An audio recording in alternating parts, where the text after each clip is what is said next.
il y a quatre raisons principales. La première, c'est que une monnaie sert pour faire des échanges. Or, nous échangeons très peu entre nous au sein de la zone franc.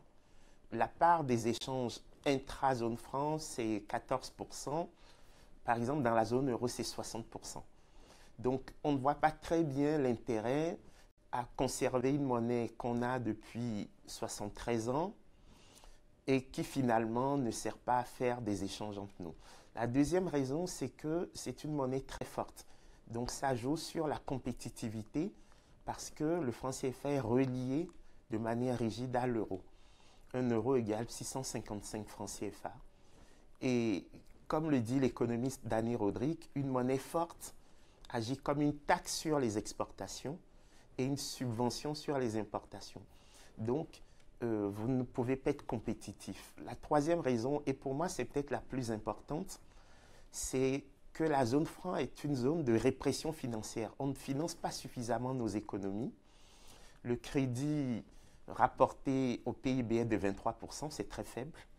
Dans la zone euro, c'est 100%. Aux États-Unis, 300%.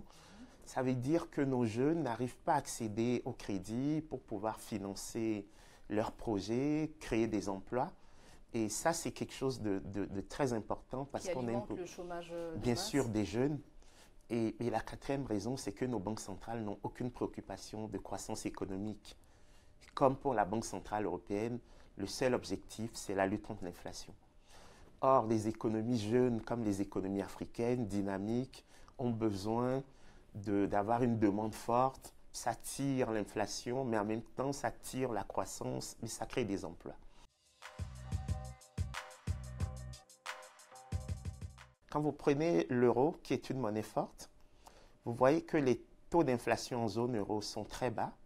Dans la zone franc, c'est pareil, mais les taux d'intérêt dans la zone euro sont également très bas parce qu'il n'y a pas de risque de perte en capital pour un prêteur. Mais dans la zone franc, nos taux d'intérêt sont à 2 chiffres. Et donc, c'est comme une double peine. On a une monnaie forte qui pénalise nos exportations, mais en même temps, on a des taux d'intérêt réels très élevés qui pénalisent les investissements.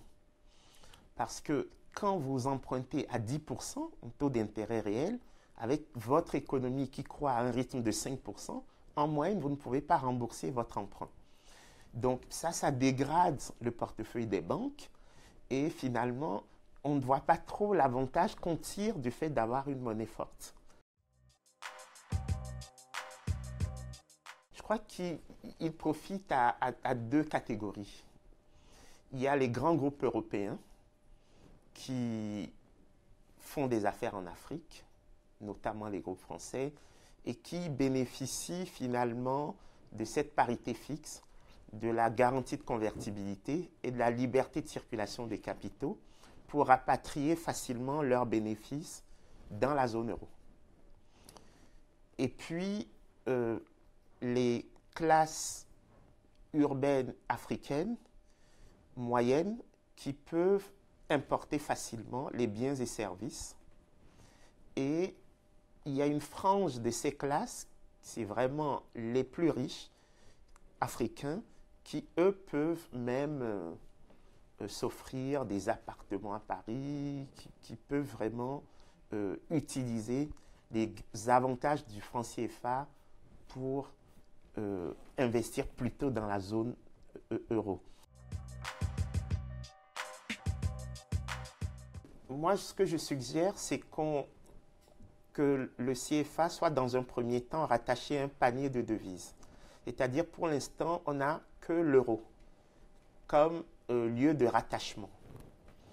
Il faudrait absolument le dollar, parce que c'est la monnaie du commerce international. Il faudrait le yuan chinois, parce que nos économies commercent de plus en plus avec la Chine. Et la livre sterling, parce que le Nigeria a l'essentiel de ses réserves de change en livre sterling. Or, pour la monnaie CEDEAO, que nous appelons de nos voeux, le Nigeria sera un acteur incontournable. Donc, ça suppose, comme le Trésor français ne pourra pas garantir une parité entre le CFA et un panier de devises, il faudra rompre le lien ombilical avec le Trésor français.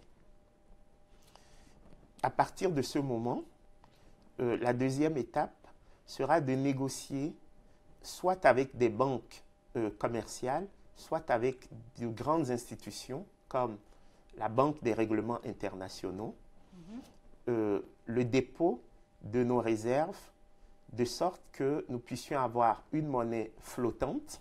Moi, je pense qu'il faudrait 5 ans à peu près pour tester la viabilité d'un tel système.